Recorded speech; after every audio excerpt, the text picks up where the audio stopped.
Hello everyone, welcome to my channel study studio. कैसे बेटा आप सभी? आशा है सभी लोग बहुत ही अच्छे होंगे। और आज हम आपको कराएंगे क्लास 8 का जो चैप्टर नंबर 5 है, क्या निराश हुआ जाए। इसके क्वेश्चन आंसर कराएंगे पीछे, ठीक है।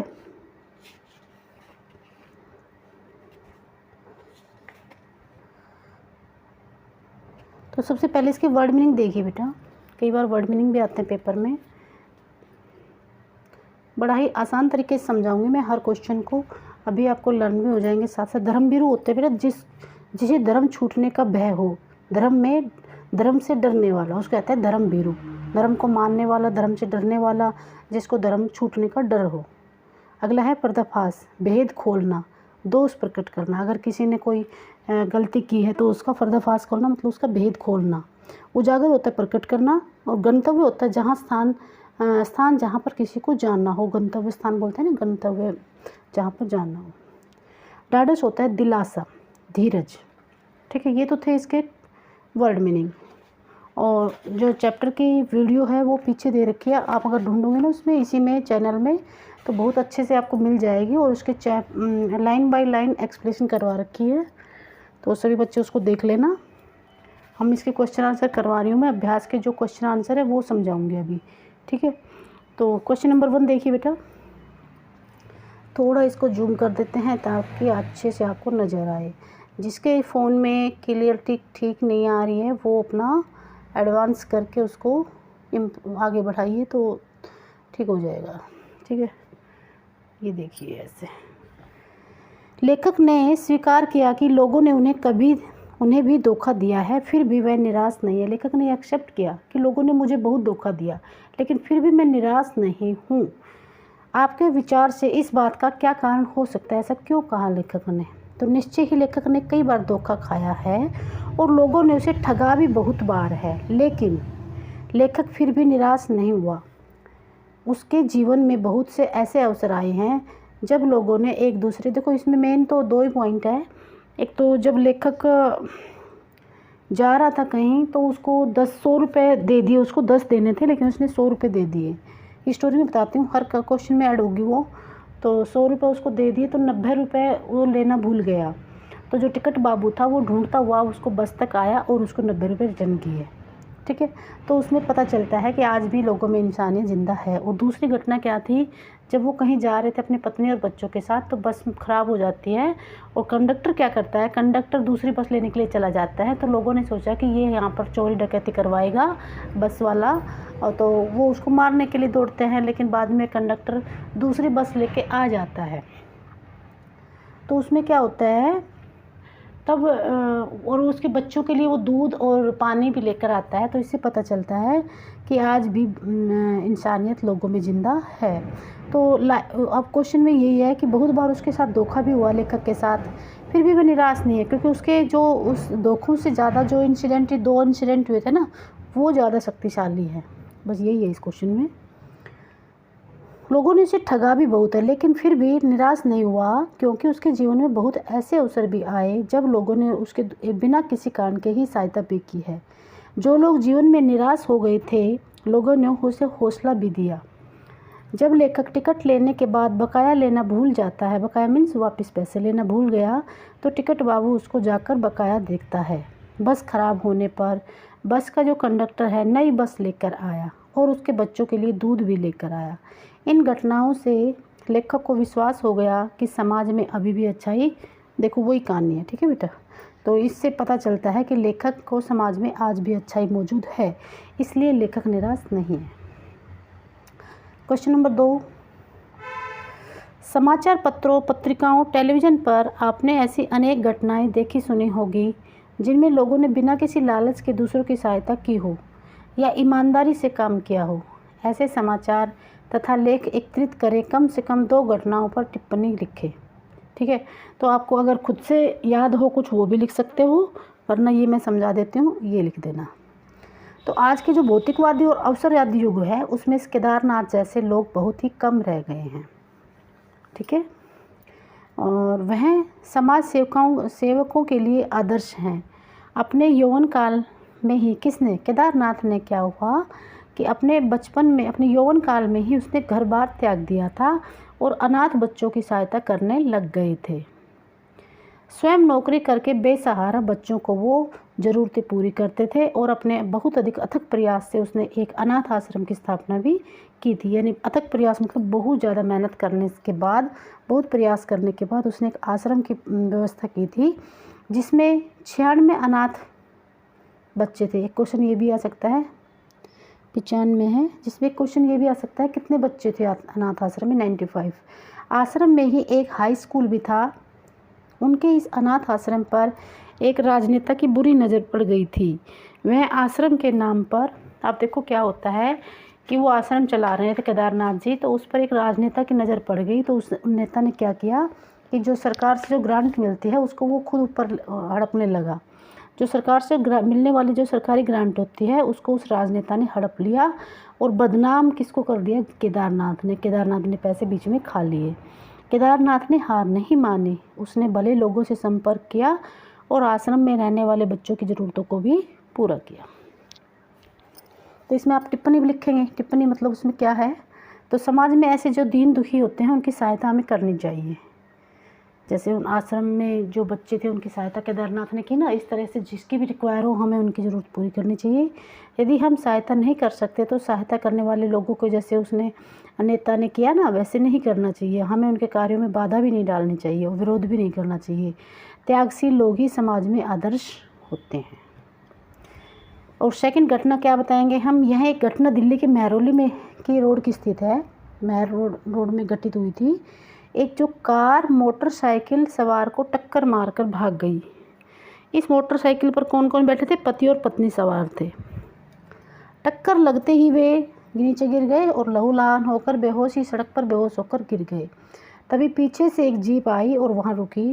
उसमें 2-3 व्यक्ति बैठे थे। उन्होंने निकलकर व्यक्ति उतरे और वहां पर घायलों को जीप में लेटाकर अपने जीप में लेटाकर कहाँ गए, वो अस्पताल में ले गए।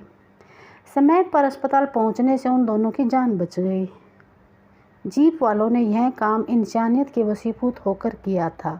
टिप्पणी में हम क्या लिखेंगे, हमें किसी में को भी मुसीबत में अगर पड़ा हमें मिलता है तो हमें उसकी देखभाल करनी चाहिए, उसे अनदेखा नहीं करना चाहिए, उसकी सहायता करनी चाहिए। ठीक है बेटा। तो ये था सेकंड क्वेश्चन। इसमें बुक में तो 3 ही क्वेश्चन है। लेखक ने अपने जीवन की 2 घटनाओं में ऐसे रेलवे के टिकट बाबू और बस कंडक्टर की अच्छाइयों और ईमानदारी की बात की। ठीक है, ये 2 जो घटनाएं हैं उसका वर्णन किया है लेखक ने। आप भी अपने या किसी अन्य परिचित के साथ ऐसी कोई घटना हुई हो तो जिसमें किसी ने बिना किसी स्वार्थ के उसकी भलाई की हो, ईमानदारी से, अच्छाई से कार्य किए हो, तो वो आप लिख सकते हैं। ओके, तो ये आपको अपनी तरफ से भी लिख सकते हो, वरना फिर मैं बता रही हूँ वैसे कर देना। देखिए, मेरे मित्र के पिताजी किसी दूसरी नगर में नौकरी करते हैं। ये एक स्टोरी टाइप होता है तो उसको याद करने की ज़रूरत क्या होती है, आप स्टोरी याद करिए। तो एक कह रहा है कि मेरे मित्र था, उसके जो पिता था वो एक दूसरे नगर में नौकरी करते थे और मित्र की माता भी नौकरी करती थी। मित्र के दोनों मम्मी पापा उस मित्र की नौकरी करते थे। मित्र के पिताजी प्रतिदिन दूसरे नगर में बस से यात्रा करते हैं।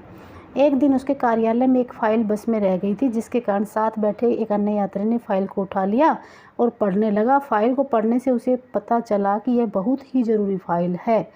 फाइल पर कार्यालय मतलब जो जहाँ पे वो काम करते थे उसके पिताजी का एड्रेस लिखा हुआ था। वह व्यक्ति फाइल लेकर मित्र के पिता के कार्यालय में पहुंचा, जहां मित्र के पिता बहुत ही परेशान थे। अजनबी व्यक्ति ने उन्हें पहचानते हुए कहा, बाबूजी, आपकी फाइल बस में रह गई थी। फाइल देखकर उसकी जान में जान आ गई। उन्होंने अजनबी व्यक्ति का धन्यवाद किया। इससे पता चलता है कि अच्छाई आज भी जीवित है। देखो, इसमें एक कहानी है, एक स्टोरी कि मेरे जो मित्र हैं उसके जो मम्मी पापा दोनों जॉब करते थे और वो बस में जा रहे थे उसके पिताजी, तो वहाँ फाइल उसकी जो ऑफिस की कार्यालय की जो फाइल थी वो छूट गई।